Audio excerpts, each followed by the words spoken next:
রাজধানীতে বরাদ্দ করা সরকারি বাসার বড় অংশই দেয়া হচ্ছে ভাড়া। সব সুবিধা 16,000 টাকা বাসা ভাড়া আর অ্যাডভান্স 50। সে পুরা বাসা দিয়ে আরেকজন গেছে গা, সে লোকে আবার অনেক টাকা নিয়ে আমার কাছ থেকে 10,000 টাকা দিচ্ছে, নিয়ে পলাইছে। প্রতি বছরে বাড়াইতেছে, প্রতি বছরে মানে 500 করে বাড়াই। আবাসন পরিদপ্তরের তদারকিতে দুর্বলতা, সঠিক কোনো তথ্য নেই আইন শৃঙ্খলা বাহিনীর কাছে। যিনি বাসার বরাদ্দ প্রাপক তাকে আমরা নোটিশ করি এবং তার বরাদ্দ বাতিল করার আমরা চেষ্টা করি। সেই ভাড়াটিয়া বাসায় অথবা কোথাও যদি কোনো ধরনের অপরাধ সংগঠিত হয়, সেক্ষেত্রে কিন্তু ওই ব্যক্তিও তার দায় এড়াতে পারেন না। দেখছিলেন সময়ের বিশেষ শিরোনাম। দুপুরের সময়ে সঙ্গে আছি আমি ফয়সাল মোর্শেদ এবং আমি আসাদ আজম। এবার অন্যান্য শীর্ষ সংবাদ। বাংলাদেশি শ্রমিকদের বৈধতা দিতে পূর্ণনীয় কর্মসূচির মেয়াদ বাড়ালো মালয়েশিয়া। শ্রমবাজার নিয়ে সৃষ্ট সংকট নিরসনের চেষ্টা চালাচ্ছে বাংলাদেশ, জানালেন মন্ত্রী। নারায়ণগঞ্জ সিটি নির্বাচনে আওয়ামী লীগ মেয়র প্রার্থীর বিরুদ্ধে আচরণবিধি লঙ্ঘনের অভিযোগ বিএনপি প্রার্থী। অস্বীকার করে সাখাওয়াতকে চ্যালেঞ্জ ছুড়ে দিলেন আইভি।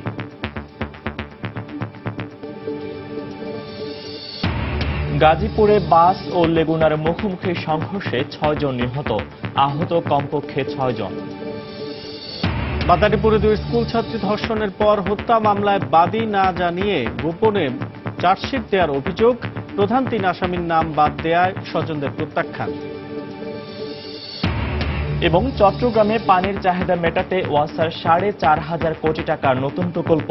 পরিশোধনের মাধ্যমে প্রতিদিন সরবরাহ হবে 14 কোটি লিটার পানি।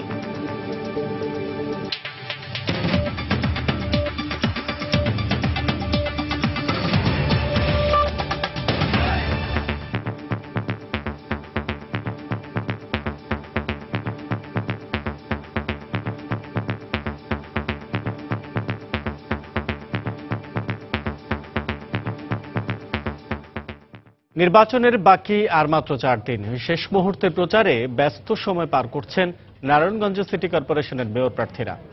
এলাকায় এলাকায় গিয়ে নিজের পক্ষে নানান যুক্তি তুলে ধরছেন তারা। প্রচারে অংশ নিতে গিয়ে বিএনপি মেয়র প্রার্থী সাখাওয়াত হোসেন খান আবারও অভিযোগ করেন, নির্বাচনে লেভেল প্লেইং ফিল্ড তৈরি করতে পারেনি নির্বাচন কমিশন। তবে অভিযোগ অস্বীকার করে আচরণবিধি লঙ্ঘনের প্রমাণ দিতে সাখাওয়াতকে চ্যালেঞ্জ ছুড়ে দিয়েছেন আওয়ামী লীগের মেয়র প্রার্থী সেলিনা হায়াত আইভি।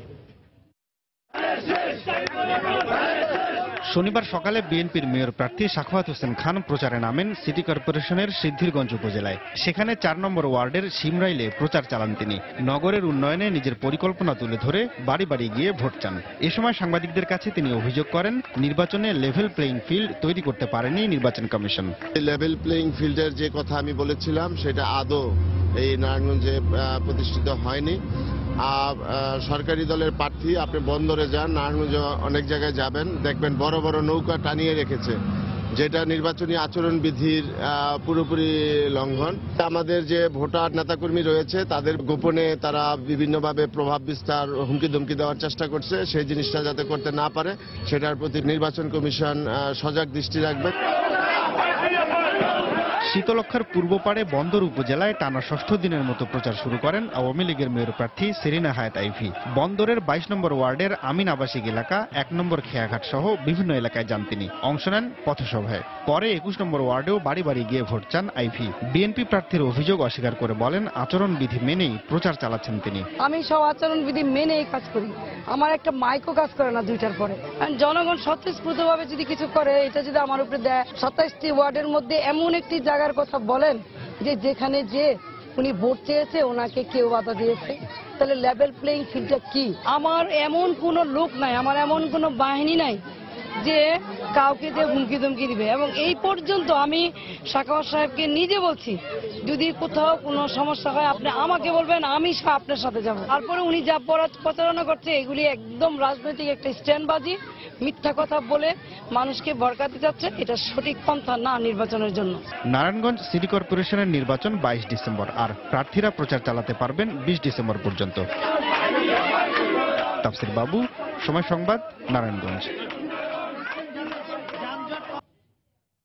দর্শক, এই মুহূর্তে নারায়ণগঞ্জের বন্দর এলাকায় আছেন রিপোর্টার মাহমুদ রাকিব এবং চাষাড়া এলাকায় আছেন রিপোর্টার রাশেদ লিমন। নির্বাচনী প্রচারের খবর জানতে প্রথমেই চলে যাচ্ছি মাহমুদ রাকিবের কাছে।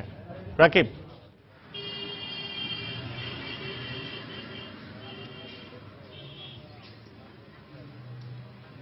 হ্যাঁ আসাদ, আপনি যেমনটি বলছিলেন যে আজ সকাল থেকে আমরা দেখেছি যে নারায়ণগঞ্জের বন্দর এলাকার যে কটি ওয়ার্ড আছে তার 22 এবং 21 নম্বর ওয়ার্ডে গণসংযোগ করছেন আওয়ামী লীগ মনোনীত প্রার্থী সেলিনা হায়াত আইভি। এবং আমরা দেখেছি তার এই গণসংযোগকে কেন্দ্র করে পুরো বন্দর এলাকায় একটি উৎসবের আমেজ তৈরি হয়েছে। বিশেষ করে সে যখনই যে এলাকাতে যাচ্ছেন, যে মহল্লায় ঢুকছেন, সেখানকার নারী পুরুষ নির্বিশেষে সবাই রাস্তায় এসে তাকে অভিনন্দন জানাচ্ছেন, তাকে স্বাগত জানাচ্ছেন এবং তাকে যে বিষয়টি বলছেন যে তার যে কাজগুলো কিছুটা অসম্পূর্ণ আছে সেগুলো তারা বলছেন সেগুলো যাতে তিনি মেয়র যদি আবার হতে পারেন তাহলে তিনি যাতে সেগুলো সম্পন্ন করেন। তা আমরা কিন্তু এসব বিষয়ে কথা বলেছিলাম সেলিনা হায়াত আইভির সঙ্গে। তিনি যে বিষয়টি বলেছেন তার সাধ্যমতো তিনি কাজ করার চেষ্টা করেছেন, প্রধান সড়কগুলো করেছেন বলে তিনি দাবি করেছেন। তবে এখনো যে ছোটখাটো সড়কগুলো কাজ বাকি আছে তিনি বলছেন তিনি যদি আবার মেয়র নির্বাচিত হতে পারেন তাহলে সে সড়কগুলোর কাজ তিনি সম্পন্ন করবেন। এছাড়া তিনি কথা বলেছেন অ্যাডভোকেট সাখাওয়াত হোসেন খানের বিষয়ে, বিএনপি প্রার্থী। তিনি বলেছেন অ্যাডভোকেট সাখাওয়াত হোসেন খান যেসব অভিযোগ করছেন এগুলো একদমই অযৌক্তিক বলে তিনি দাবি করেছেন এবং তিনি বলছেন এগুলো শুধুমাত্র রাজনৈতিক স্ট্যান্ডবাজি ছাড়া আর কিছুই নয়। তিনি কোনো প্রার্থীর কর্মী বা সমর্থককে তিনি কখনোই হুমকি বা এসব তিনি কখনোই দেননি বলে তিনি দাবি করেছেন। তো আরো আমরা দেখেছি যে তিনি এখনো পর্যন্ত তিনি 22 নম্বর ওয়ার্ডের 1 নং খেয়াঘাট এবং ওখানকার ঢাকেশ্বরী এলাকা, ওখানকার বিভিন্ন মাজার এলাকায় তিনি গণসংযোগ করছেন এবং এই গণসংযোগ তিনি বিকেল 3টে নাগাদ চালিয়ে যাবেন। এছাড়া আমরা দেখেছি তার সঙ্গে আজকে জেলা আওয়ামী লীগ সাধারণ সম্পাদক খোকন শাহকে আমরা দেখেছি। এছাড়া আমরা দেখেছি জাতীয় ফুটবলার সাবেক ফুটবলার চুন্নুকে দেখেছি।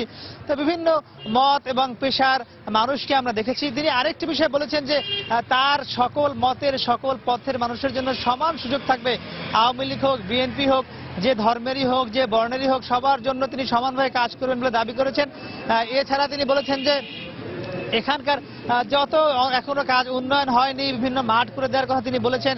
এখনো যেসব জায়গায় পরিবেশ সম্মত মাঠ হয়নি তিনি সেগুলো করে দিবেন। তো সব মিলিয়ে তিনি সবশেষ যে কথাটি বলেছেন, যেহেতু বন্দর নগরী ও শিল্পনগরী হিসেবে নারায়ণগঞ্জ প্রসিদ্ধ এবং যেহেতু এই নারায়ণগঞ্জ থেকেই চট্টগ্রামের পরে সবচেয়ে বেশি রাজস্ব আদায় হয়, তিনি এই নারায়ণগঞ্জকে ব্যবসা মাধ্যম হিসেবে গড়ে তোলার জন্য সর্বোচ্চ সহায়তা করবেন এবং কাজ করবেন। তা আমার কাছে বন্দরনগর থেকে মোটামুটি এই ছিল সেলিনা হায়াত আইভির আজকের প্রচারণার সবশেষ খবর। খানপুরে আছেন সহকর্মী রাশেদ লিমন সেখানকার নির্বাচনী খবর জানাতে। রাশেদ, প্রচারণার খবর ঠিক তেমনি কিন্তু বিএনপির প্রার্থী যে সাখাওয়াত হোসেন খান রয়েছেন তিনিও কিন্তু তার সমানতালেই বলা যায় তার প্রচারণা চালিয়ে যাচ্ছেন। আমরা দেখেছি আজকে কিন্তু খুব সকাল থেকে নারায়ণগঞ্জ শহরে কিন্তু খুব বলা যায় অনেকটা বেলা পর্যন্ত কুয়াশা ছিল, কিন্তু সেই সকালের কুয়াশা ভেদ করে কিন্তু আসলে খুব ভোরেই বলা যায় যে এই অ্যাডভোকেট সাখাওয়াত হোসেন খান তিনি তার প্রচারণায় নেমেছেন এবং প্রচারণায় আমরা দেখেছি যে প্রথমে চাষাড়া এলাকায় তিনি তার তৃণমূল কিছু নেতাকর্মী নিয়ে একসঙ্গে বসে দিনের পরিকল্পনা ঠিক করে সেখানেও কিছুক্ষণ কিন্তু তিনি আসলে তার এই প্রচারণা চালিয়ে পরে তিনি কিন্তু আবার গিয়েছিলেন 4 নম্বর নগরীর 4 নম্বর ওয়ার্ডে তিনি সকাল থেকে প্রায় 12টা পর্যন্ত তার প্রচারণা চালিয়েছেন। এরপরে 4 নম্বর থেকে 5 নম্বর ওয়ার্ডে অর্থাৎ সিদ্ধিরগঞ্জ এলাকায় তিনি তার প্রচারণা চালিয়েছেন এবং আমরা দেখেছি যে সে সময় কিন্তু তার সঙ্গে শুধু যে তৃণমূল বা স্থানীয় নেতাকর্মী না, কেন্দ্রীয় বেশ কয়েকজন নেতাকর্মী ছিল। এছাড়া কিন্তু তিনি প্রচারণায় যাচ্ছেন তিনি কিন্তু আসলে তার যে এলাকায় যাচ্ছেন আর স্বভাবতই 5 ডিসেম্বর থেকে তিনি মাঠে আছেন, সাধারণ মানুষের কাছে যাচ্ছেন, মানুষদের কাছ থেকে কিছু তাদের সমস্যার কথা, প্রত্যাশার কথা তিনি এর মধ্যে হয়তো অনেকটা জেনেছেন এবং সেই মানুষের প্রত্যাশা অনুযায়ী কিন্তু তিনি তার প্রতিশ্রুতি দিচ্ছেন। বিশেষ করে নারায়ণগঞ্জ শহরে যানজট বা ময়লা আবর্জনা বা কিছুটা দূষণমুক্ত পরিবেশ বজায় রাখা, খেলার মাঠ, পার্ক নির্মাণ এইসবের প্রতিশ্রুতি দিচ্ছেন। পাশাপাশি তিনি কিন্তু আসলে যে আমরা যেটা দেখছি যে শহরের মধ্যে ওভারপাস ওভারপাস নির্মাণ করা বা এছাড়া যে শীতলক্ষার উপরে সদর এবং বন্দরের যে একটি ব্রিজ, সেই ব্রিজ নির্মাণের প্রতিশ্রুতি সহ তিনি কিন্তু বেশ কিছু প্রতিশ্রুতি দিচ্ছেন এবং তিনি যেটি বলছেন এগুলো তিনি আসলে নির্বাচিত হলে সাধারণ মানুষ একটি সুন্দর এবং পরিকল্পিত নগরী দেখতে পাবেন, এই নগরী হিসেবে নারায়ণগঞ্জ দেখতে পাবেন। এছাড়া যে বিষয়টি রয়েছে তিনি কিন্তু তার যে প্রচারণা চালাচ্ছেন, স্বাভাবিকভাবেই সময় ফুরিয়ে আসছে এবং তিনি কিন্তু দ্রুত এই অল্প সময়ের মধ্যে যাতে দ্রুত ভোটারদের কাছে যত তাড়াতাড়ি পৌঁছে যাওয়া যায় সেই লক্ষ্য নিয়ে আগাচ্ছে এবং কিছুক্ষণ পরে কেন্দ্রের আরো কয়েকজন নেতার আসার কথা এই নারায়ণগঞ্জে, তখন তিনি আসলে এই 2:30 থেকে 3টা নাগাদ আবার প্রচারণায় বের হবেন বলে আমরা জানতে পেরেছি। তো এই ছিল এখনকার মতো নারায়ণগঞ্জ থেকে আমার কাছে সবশেষ। সহকর্মী রাশেদ লিমন জানাচ্ছিলেন নারায়ণগঞ্জের চাষাড়া এলাকা থেকে এবং তার আগে বন্দর এলাকা থেকে জানাচ্ছিলেন মাহমুদ রাকিব নারায়ণগঞ্জ সিটি কর্পোরেশন নির্বাচনে 2 প্রার্থীর প্রচারণার খবরাখবর। নির্বাচন কমিশন গঠনে সব রাজনৈতিক দলের আস্থা অর্জনে রাষ্ট্রপতি ভূমিকা রাখবেন বলে আশা করছেন বিএনপির সিনিয়র যুগ্ম মহাসচিব রুহুল কবির রিজভী। সকালে রাজধানীর নয়াপল্টনে দলের কেন্দ্রীয় কার্যালয়ে এক সংবাদ সম্মেলনে তিনি জানান, আগামীকাল বিকেল 4:30টায় বিএনপি চেয়ারপারসন বেগম খালেদা জিয়ার নেতৃত্বে 10 সদস্যের প্রতিনিধি দল রাষ্ট্রপতির সঙ্গে বৈঠকে বসবেন। এ সময় নারায়ণগঞ্জ সিটি কর্পোরেশন নির্বাচন নিয়ে প্রসঙ্গে রিজভী বলেন, নির্বাচন সুষ্ঠু হলে বিএনপির প্রার্থী বিপুল ভোটে জয়লাভ করবে। আমরা প্রত্যাশা করব রাষ্ট্রপতির কাছ থেকে সেই ধরনের নির্বাচন কমিশন, যে নির্বাচন কমিশনের প্রতি সকল দলের আস্থা থাকবে এবং দেশের বৃহত্তম রাজনৈতিক দল বিএনপির আস্থা থাকবে। এই নির্বাচন কমিশন তাদের অধীনে রক্তপাতের নির্বাচনের ন্যায় আগামী 22শে ডিসেম্বর অনুষ্ঠিতব্য নাসিক নির্বাচন আলোহীন, ভোটহীন, ভোটার শূন্য ও অন্ধকার তুল্য প্রবণতার নির্বাচন সফল করার তৎপরতা চালালে সেটি প্রতিহত করার জন্য জনগণ দিবানিশি প্রস্তুত থাকবে। ব্যবসা বাণিজ্য প্রসারের কারণে দিন দিন অর্থনীতিতে গুরুত্ব বাড়ছে নারায়ণগঞ্জের। রাজস্ব আয়ের পরিমাণও আগের চেয়ে বহুগুণে বেড়েছে ঢাকার কাছের এই বন্দরনগরী থেকে। তবে সে তুলনায় ব্যবসা বান্ধব উন্নয়ন না হওয়ার কারণ দেখিয়ে এবারের সিটি নির্বাচনে ভোট কেন্দ্রে যাওয়ার আগেই হিসাব নিকাশ করতে চান ব্যবসায়ী সমাজ। ভ্যাট পুনর্নির্ধারণ সহ মেয়র প্রার্থীদের কাছ থেকে চান ব্যবসা বান্ধব নগরী গড়ে তোলার প্রতিশ্রুতি। বাবুল হোসেনের ছবিতে মাহমুদ রাকিবের রিপোর্ট। সকাল থেকে দুপুর কিংবা দুপুর গড়িয়ে বিকেল নারায়ণগঞ্জ বন্দরের ঘাটগুলো এভাবে মুখর থাকে শ্রমিকদের পদচারণায়। পুরো নগরে নির্বাচনী আমেজ থাকলেও তারা ব্যস্ত বিভিন্ন দেশ থেকে আসা জাহাজের পণ্য খালাসে। বন্দরের ব্যবসায়ীদের দাবি, নারায়ণগঞ্জ থেকে প্রতি বছর সরকার বিশাল অঙ্কের রাজস্ব আয় করলেও এখনো প্রত্যাশিত অবকাঠামোগত উন্নয়ন হয়নি নগরীতে। বিশেষ করে প্রাচ্যের ড্যান্ডি খ্যাত নারায়ণগঞ্জের শীতলক্ষা নদী খনন, পুরনো জেটি মেরামত ও পার্কিং সুবিধা বাড়ানোর দাবি ব্যবসায়ী ভোটারদের। এই জেটিটা 1974 সালে করা হয়েছিল, বিভিন্ন জায়গাতে যে ফাইটা গেছে গা, ভাঙ্গা গেছে গা, নদী খনন করা নাই। আমাদের যে মাঝখানে অর্ধেক খালি হইলে এরপর আবার পারে নিয়ে আসতে হয়। নদী না থাকলে শহর থাকবে না, কোনো ব্যবসাও থাকবে না, জাহাজও আসতে পারবো না। এমন একজন মেয়র দরকার যাতে সিটি কর্পোরেশন থেকে আমরা এই রাস্তার সুবিধা পাই, গাড়ি পার্কিং এর জায়গা পাই। লোড আনলোডের জায়গাটা যদি মেয়র অন্য জায়গায় স্থানান্তর করে দেয় তাইলে শহরের একটা সৌন্দর্য বা ইভেন্টকে সুবিধা হয়। ব্যবসায়ী নেতাদের মতে, যে প্রার্থী ভ্যাট পুনর্নির্ধারণ সহ শিল্প বিকাশে সহযোগী হবেন তাকেই নারায়ণগঞ্জবাসী মেয়র হিসেবে বেছে নেবেন।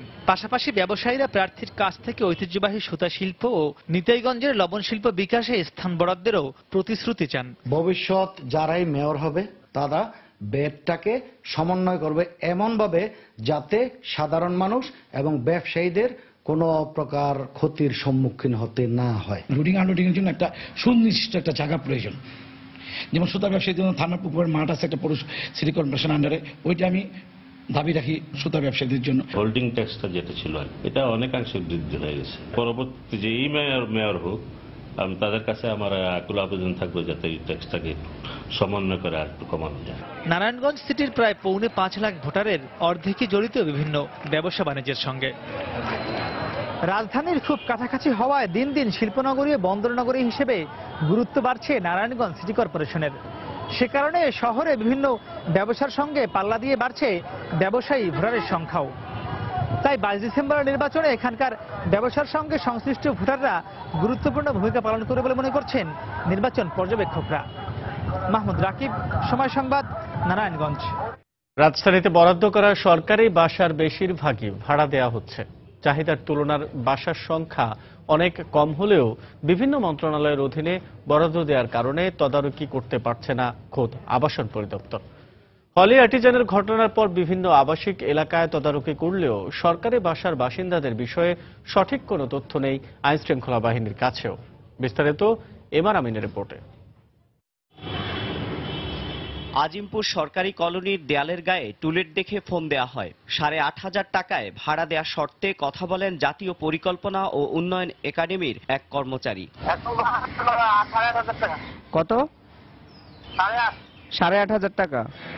কিন্তু ঘটনা পাল্টে যায় পরেই। বাসায় আসার পর সময়ের ক্যামেরা দেখে ভাড়া দিতে অস্বীকৃতি জানান ওই ব্যক্তি। আমরা উড়ে পাল্লা দিব, শেষ, আমরা ভাড়া দিব না। ওই এলাকার নিরাপত্তা কর্মীও জানালেন কলোনিতে ভাড়াটিয়ার সংখ্যা কম নয়। যদি তাদের পরিচয় থাকে তাহলে তো আমাকে অবশ্যই দিতে হবে না। কেবল আজিমপুর নয়, রাজধানীর অন্যান্য সরকারি কলোনির চিত্র একই রকম। কিছুটা কম ভাড়া ও ঝক্কি কম থাকায় ভাড়াটিয়াদের কাছেও সরকারি বাসার চাহিদা বেশ। সব সুবিধা, আমরা কিছু বললে হয়তো বাড়িওয়ালা বলবে এবার বাসা ছেড়ে দেন, উঠে যান। 16,000 টাকা বাসা ভাড়া আর অ্যাডভান্স 50 ভাড়া দেই 8,500 টাকা। তবে সরকারি বাসার ভাড়া নেওয়া নিয়ে কারো কারো অভিযোগ আছে। যে এলো ঠিক, সে পুরা বাসা দিয়ে আরেকজন গেছে গা, সে লোকে আবার অনেক টাকা নিয়ে আমার কাছ থেকে 10,000 টাকা দিচ্ছে, নিয়ে পলাইছে। প্রতি বছরে বাড়াইতেছে, প্রতি বছরে 500 করে বাড়াই। মাত্র 7% সরকারি কর্মকর্তা কর্মচারী ঢাকাতে বাসা পাচ্ছেন। বাকিদের বরাদ্দ দেয়া সম্ভব হচ্ছে না। যদি এলাকা বড় হয়ে যায়, সেক্ষেত্রে ম্যানেজ করা হয়তো একটু ডিফিকাল্ট হয়। হলি আর্টিজানের পরে সাবধান করে দিয়েছি, এর বাইরে যদি কোনো লোক থাকে তাদেরকে আইডেন্টিফাই করে তাদেরকে এখান থেকে সরিয়ে দেওয়ার জন্য আমরা ব্যবস্থা নিই, বরাদ্দ বাতিল করার আমরা চেষ্টা করি। আইন শৃঙ্খলা রক্ষা বাহিনীর কাছে সরকারি বাসা ভাড়া দেওয়ার সঠিক কোনো পরিসংখ্যান নেই। তবে তারা বলছে এসব বাসায় কোনো ধরনের অপরাধ ঘটলে তার দায় নিতে হবে বরাদ্দপ্রাপ্তদেরকেই। এক্ষেত্রে যদি কোনো ধরনের সেই ভাড়াটিয়া বাসায় অথবা কোথাও যদি কোনো ধরনের অপরাধ সংগঠিত হয়, সেক্ষেত্রে কিন্তু ওই ব্যক্তি অথবা ব্যক্তি কিন্তু তার দায় এড়াতে পারেন না। বাসা বরাদ্দ দিয়েই দায়িত্ব শেষ করছেন আবাসন পরিদপ্তর। তবে সরকারি এইসব বাসায় ভাড়া থাকার সুযোগ নিয়ে কেউ কোনো অপরাধে জড়িত হচ্ছে কিনা তা জানেন না আইন শৃঙ্খলা রক্ষাকারী বাহিনী। তাই এইসব বাসা এখনই তদারকি দরকার বলে মনে করেন সংশ্লিষ্টরা। এমআর আমিন, সময় সংবাদ, ঢাকা। অবৈধ উপায়ে মালয়েশিয়ায় পাড়ি জমানো প্রবাসী বাংলাদেশি শ্রমিকদের বৈধতা দিতে রিহায়ারিং বা পুনর্নিয়োগ প্রোগ্রামের মেয়াদ বাড়িয়েছে দেশটির সরকার। গত 15 ফেব্রুয়ারি থেকে 30 জুনের মধ্যে অবৈধ শ্রমিকদের নাম নিবন্ধনের সুযোগ দেওয়া হলেও এতে অংশ নেন হাতে গোনা কয়েকজন। এই অবস্থায় নাম নিবন্ধনের সময়সীমা 31 ডিসেম্বর পর্যন্ত বাড়ানোর সিদ্ধান্ত নিয়েছে সরকার। যারা এই সুযোগ না নিয়ে অবৈধভাবে অবস্থান করবেন এবং যারা অবৈধ শ্রমিকদের কাজে নিয়োগ দেবেন তাদের ন্যূনতম 50,000 রিঙ্গিত জরিমানা ও 1 বছরের কারাদণ্ড দেওয়ার বিধান রাখা হয়েছে। মালয়েশিয়ার প্রতিনিধি আব্দুল কাদেরের তথ্য ও ছবি নিয়ে ডেস্ক রিপোর্ট। মালয়েশিয়ায় অবস্থানরত বাংলাদেশি শ্রমিকরা তাদের অক্লান্ত পরিশ্রমে দেশের রেমিটেন্সের চাকা সচল রাখলেও আজ তারাই দালালের খপ্পরে পড়ে ভিসা জটিলতায় পার করছেন দুর্বিষহ জীবন। পুলিশের হয়রানি, স্বল্প বেতনে হাড়ভাঙা খাটুনি, সেই সঙ্গে রিঙ্গিতের ধস, সব মিলিয়ে হতাশ খেটে খাওয়া মানুষগুলো।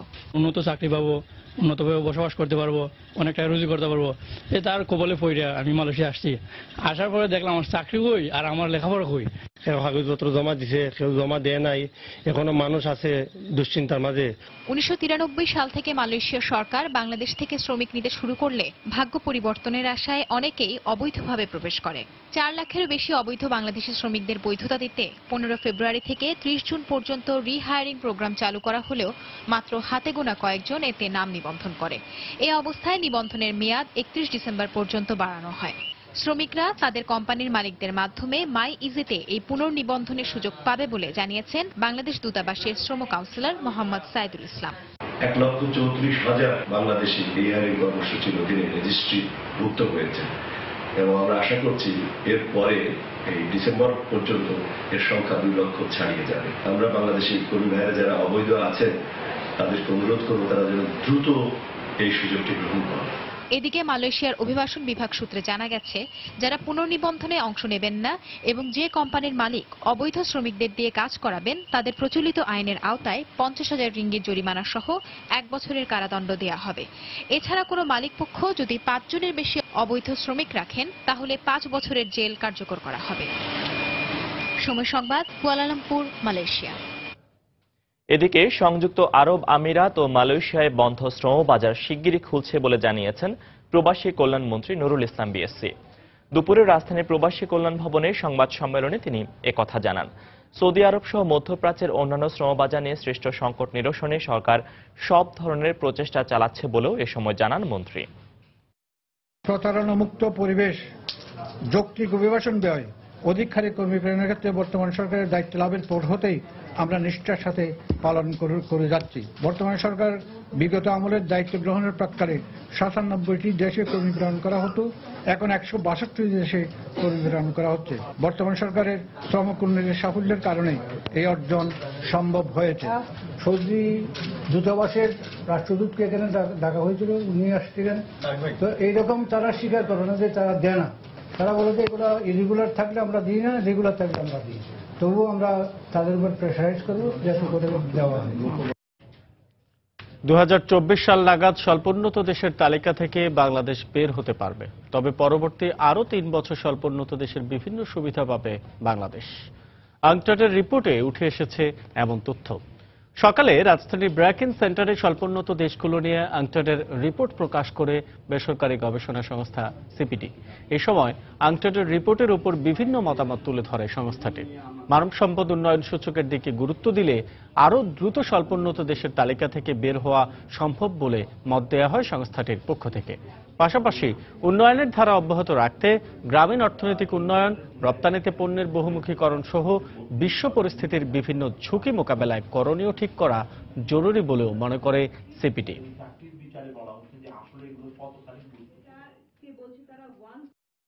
2024 সালের ভেতরে হয়তো বাংলাদেশ যে স্বল্পোন্নত দেশের তালিকা আছে সেই তালিকা থেকে বের হয়ে আসতে পারবে। কিন্তু একই সাথে যদি আমরা পরিস্থিতি বলি যে 2027 সাল পর্যন্ত আমরা হয়তো স্বল্পোন্নত দেশের সুবিধাগুলো পাবো। আমরা এই তালিকা থেকে কখন বের হলাম তার থেকে অনেক গুরুত্বপূর্ণ আমরা কিভাবে বের হলাম এবং উন্নয়নের কি গতি নিয়ে আমরা বের হতে পারলাম, যেন শুধুমাত্র এই 2024 সালে আমরা যখন বের হব তখন সেই উন্নয়নের গতিধারা যেন অব্যাহত থাকে। যদি আমরা স্বল্পোন্নত দেশের সুবিধাগুলো নাও পাই, সেই অব্যাহত প্রক্রিয়া যেন বাংলাদেশের ভিতরে চলতে থাকে। দুপুরে সবার থাকছে। সাতক্ষীরায় অপহরণের 5 দিন পর জাতীয় বিশ্ববিদ্যালয়ের ছাত্রের লাশ উদ্ধার, অভিযুক্তদের বাড়িতে বিক্ষুব্ধ এলাকাবাসীর আগুন। গাজীপুরে বাস ও লেগুনার মুখোমুখি সংঘর্ষে 6 জন নিহত হয়েছেন। এছাড়া আহত হয়েছেন আরও কমপক্ষে 6 জন। সকালে ঢাকা-টাঙ্গাইল মহাসড়কে ইটাহাটা এলাকায় এই দুর্ঘটনা ঘটে। প্রত্যক্ষদর্শীরা জানান, কোনাবাড়ি থেকে গাজীপুর চৌরাস্তার দিকে যাচ্ছিল যাত্রীবাহী একটি লেগুনা। মহাসড়কে ইটাহাটায় পৌঁছালে বিপরীত দিক থেকে আসা মম পরিবহনের একটি বাসের সাথে লেগুনার সংঘর্ষ হয়। এতে ঘটনাস্থলে লেগুনার চালক ও 5 যাত্রী নিহত হন। আহত অপর 6 জনকে উদ্ধার করে প্রথমে শহীদ তাজউদ্দিন আহমদ মেডিকেল কলেজ হাসপাতালে ভর্তি করা হয়, পরে গুরুতর 2 জনকে ঢাকা মেডিকেলে পাঠানো হয়। এখনও নিহতদের পরিচয় জানাতে পারেনি পুলিশ। এদিকে বাসটিকে জব্দ করা হলেও দুর্ঘটনার পর থেকে চালক পলাতক রয়েছে।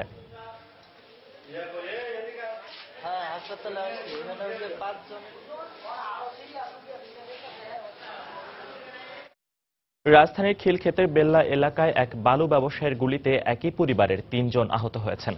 স্বজনরা অভিযোগ করেন, সকালে সৌদ মিয়ার জমির উপর দিয়ে ড্রেজারে পাইপ নেওয়া হচ্ছিল। এ সময় সৌদ মিয়া এ বিষয়ে প্রতিবাদ জানালে বালু ব্যবসায়ী হামিদুর রহমানের সাথে কথা কাটাকাটি হয়।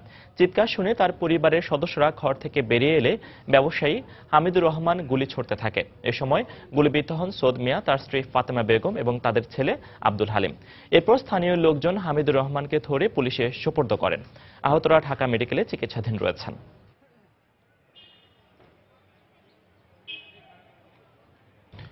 মাদারীপুরে 2 স্কুল ছাত্রী ধর্ষণের পর হত্যার ঘটনায় মামলা দায়েরের 15 মাস পর বাদীকে না জানিয়ে গোপনে আদালতে অভিযোগপত্র দাখিলের অভিযোগ উঠেছে।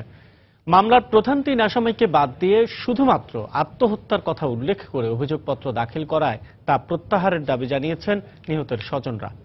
বাদীপক্ষের আইনজীবীর দাবি, বিচার থেকে বাঁচাতে কৌশলে প্রকৃত আসামিদের নাম বাদ দেওয়া হয়েছে। তবে ময়নাতদন্ত রিপোর্টে ধর্ষণ নয়, বিষ পানে 2 স্কুল ছাত্রী আত্মহত্যা করেছে বলে জানান মামলার তদন্তকারী কর্মকর্তা।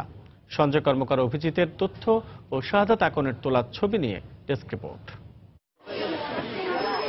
2015 সালের 13 আগস্ট স্কুল থেকে বাড়ি ফেরার পথে মাদারীপুরের মোস্তফাপুর উচ্চ বিদ্যালয়ের 8ম শ্রেণীর ছাত্রী সুমাইয়া ও হ্যাপিকে অপহরণ করে দুর্বৃত্তরা। পরে ধর্ষণের পর বিষ খাইয়ে তাদের হত্যা করা হয় বলে অভিযোগ করেন স্বজনরা। এ ঘটনায় সদর থানায় ও আদালতে 11 জনকে আসামি করে আলাদা 2টি মামলা হলে অধিকতর তদন্তের দায়িত্ব পায় সিআইডি পুলিশ। দীর্ঘ 15 মাস তদন্ত শেষে গত 7 নভেম্বর বাদীপক্ষকে না জানিয়ে মামলার প্রধান 3 আসামি শিপন, রফিকুল ও সালমা বেগমের নাম বাদ দিয়ে 8 জনকে অভিযুক্ত করে আদালতে অভিযোগপত্র দাখিল করা হয় বলে অভিযোগ স্বজনদের। সুমাইয়া 1 ঘন্টা বাচ্চা ছিল, তখন মেন 2টা আসামি সুমাইয়া ধরাই দিয়ে গেছে, বলছে ভাই ওদের ধরলেই আরো আসামি পাবেন। বর্ধমান আসামিকে কেমন করে নাম করায়, আমরা বিচার চাই, এটা ফাঁসি চাই ডাইরেক্ট, আমরা আর কিছু চাই না। দুইটা মেয়ে মারিয়ে ফেলাইছে স্যার, আমরা সরকার কাছে বিচার চাই।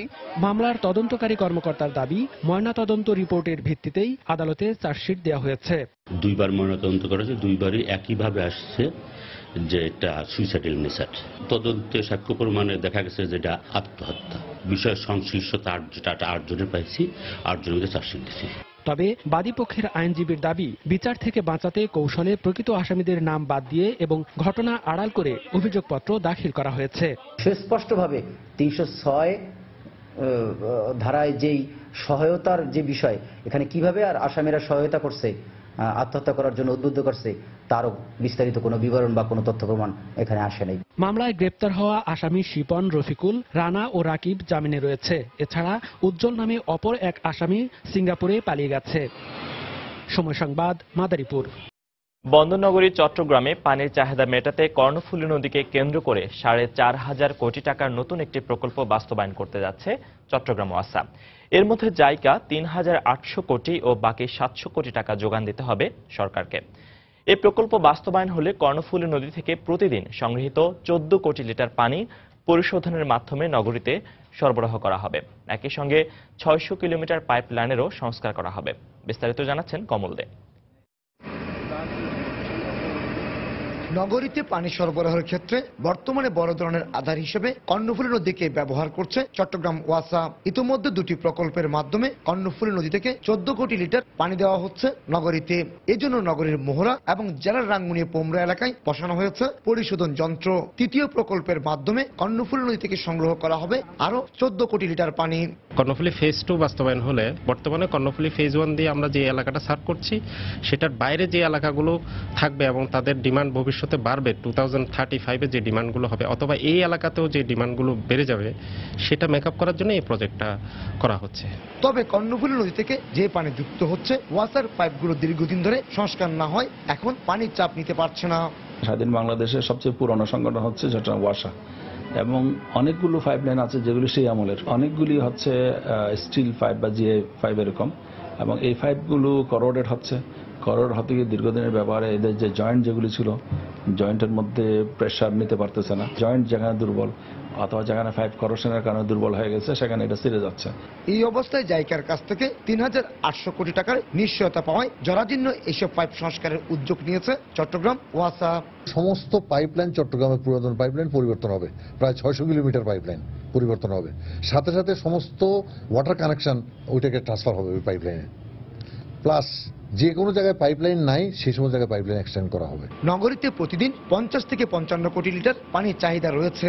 এর মধ্যে ওয়াসা পুরাতন মোহরা প্রকল্প থেকে 9 কোটি লিটার এবং কর্ণফুলী প্রথম প্রকল্প থেকে 5 থেকে 6 কোটি লিটার পানি সরবরাহ করছে। এছাড়া গভীর নলকূপ থেকে পাওয়া যাচ্ছে আরও অন্তত 10 কোটি লিটার পানি। কমল দে, সময় সংবাদ, চট্টগ্রাম। দুপুরের সময়ে আরো থাকছে। দক্ষিণ চীন সাগরে একটি মার্কিন আন্ডার ওয়াটার ড্রোন জব্দ করেছে চীন। ফিরিয়ে দিতে আনুষ্ঠানিক আবেদন যুক্তরাষ্ট্রের। আগামী বছর আইপিএলে আগের দলেই খেলবেন সাকিব ও মুস্তাফিজ। কলকাতা নাইট রাইডার্স সাকিবকে এবং কাটার মাস্টারকে ধরে রাখল সানরাইজার্স হায়দ্রাবাদ।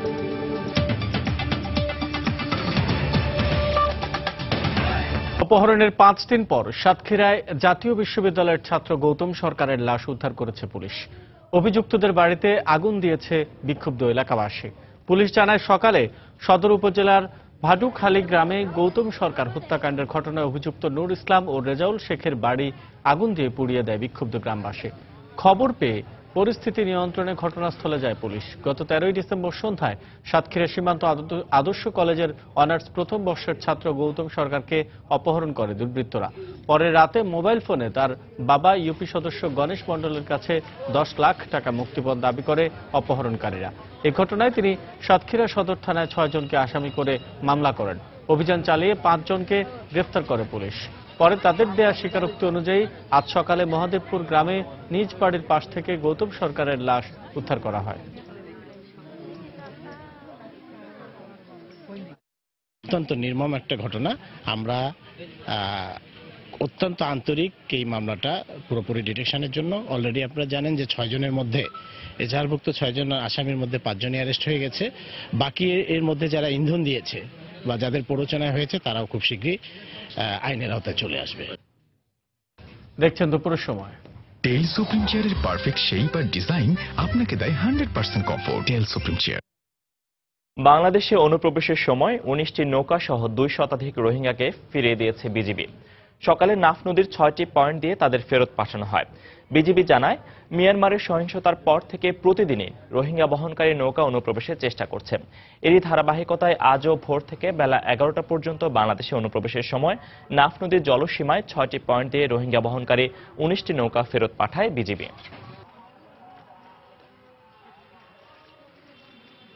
দেশের বাইরের খবর। মিয়ানমার সরকারের বিরুদ্ধে রাখাইন সমস্যা সমাধানে অসহযোগিতা ও সেখানে চলমান সংকটকে আগ্রাহ্য করার অভিযোগ তুলেছে জাতিসংঘ।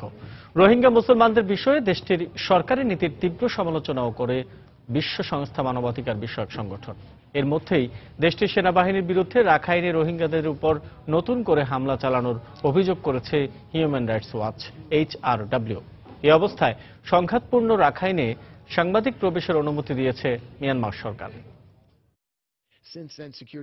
গত অক্টোবরে রাখাইনে সেনা অভিযান শুরুর পর থেকেই সেখানে সাংবাদিক ও আন্তর্জাতিক পর্যবেক্ষকদের প্রবেশাধিকার না থাকায় বস্তুনিষ্ঠ সংবাদ পাওয়া যাচ্ছিল না। কিন্তু বাংলাদেশে পালিয়ে আসা রোহিঙ্গাদের লোমহর্ষক বর্ণনা, গোপন ক্যামেরায় ধারণ করা ভিডিও ও স্যাটেলাইট ছবির বরাতে সেখানে গণহত্যা সহ বিভিন্ন নির্যাতনের খবর প্রকাশ করে গণমাধ্যম।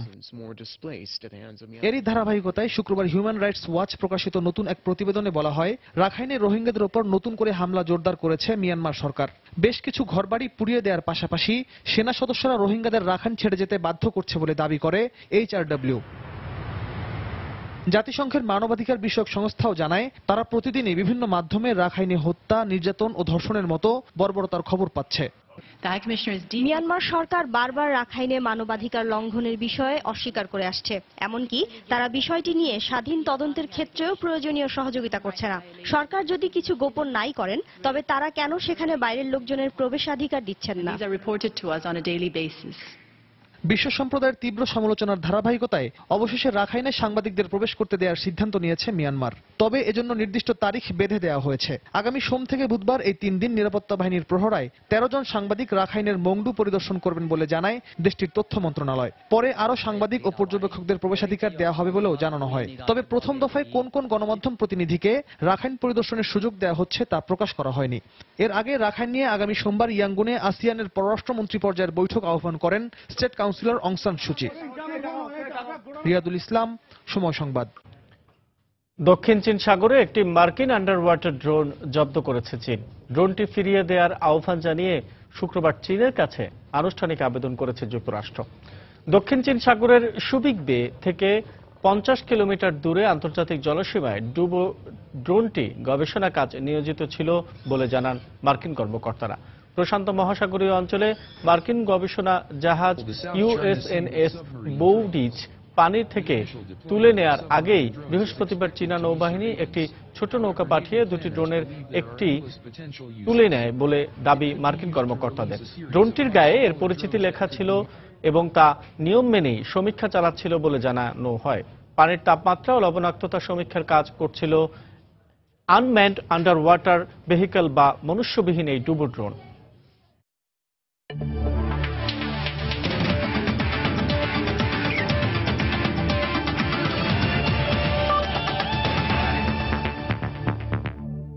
আগামী বছর ইন্ডিয়ান প্রিমিয়ার লিগ আইপিএল এর জন্য সাকিব মুস্তাফিজকে ধরে রেখেছে তাদের পুরনো ফ্র্যাঞ্চাইজি কলকাতা নাইট রাইডার্স ও সানরাইজার্স হায়দ্রাবাদ।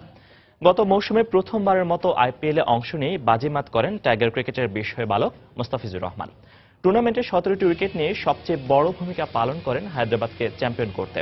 সঙ্গে নির্বাচিত হন টুর্নামেন্টের সেরা উদীয়মান খেলোয়াড় হিসেবে। তাই কাটার মাস্টারকে অরেঞ্জ আরবিরা যে ধরে রাখবে তা একরকম অনুমেয় ছিল। তবে সানরাইজার্স ছেড়ে দিয়েছে ইয়ন মর্গান, আশিস রেড্ডি ও টি সুমনকে। এদিকে নাইট রাইডার্সও আস্থা রাখছে বিশ্বসেরা অলরাউন্ডার সাকিব আল হাসানে। কলকাতার হয়ে দুবার শিরোপা জয়ে দারুণ ভূমিকা ছিল সাকিবের। আগামী বছর 5 এপ্রিল থেকে শুরু হচ্ছে আইপিএল এর 10ম আসর।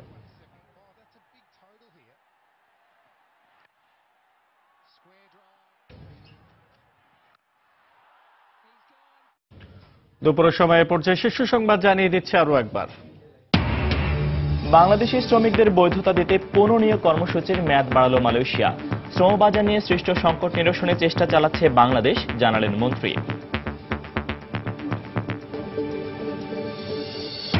2024 সাল নাগাদ স্বল্পোন্নত দেশের তালিকা থেকে বাংলাদেশ বের হতে পারবে, আংটাডের রিপোর্ট। মানব সম্পদ উন্নয়নে গুরুত্ব দেওয়ার পরামর্শ।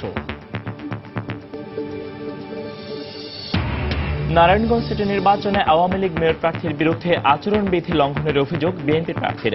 অস্বীকার করে সাখাওয়াতকে চ্যালেঞ্জ করে দিলেন আইভি।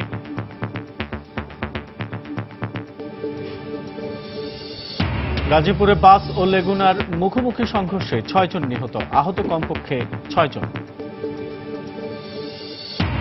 এবং মাদারীপুরে 2 স্কুল ছাত্রী ধর্ষণের পর হত্যা মামলায় বাদীকে না জানিয়ে গোপনে চার্জশিট দেওয়ার অভিযোগ। প্রধান 3 আসামির নাম বাদ দেয় স্বজনদের প্রত্যাখ্যান। এই ছিল দুপুরের সময়। যে কোনো খবর পেতে ভিজিট করুন সময়নিউজ.tv। সঙ্গে থাকুন সময়।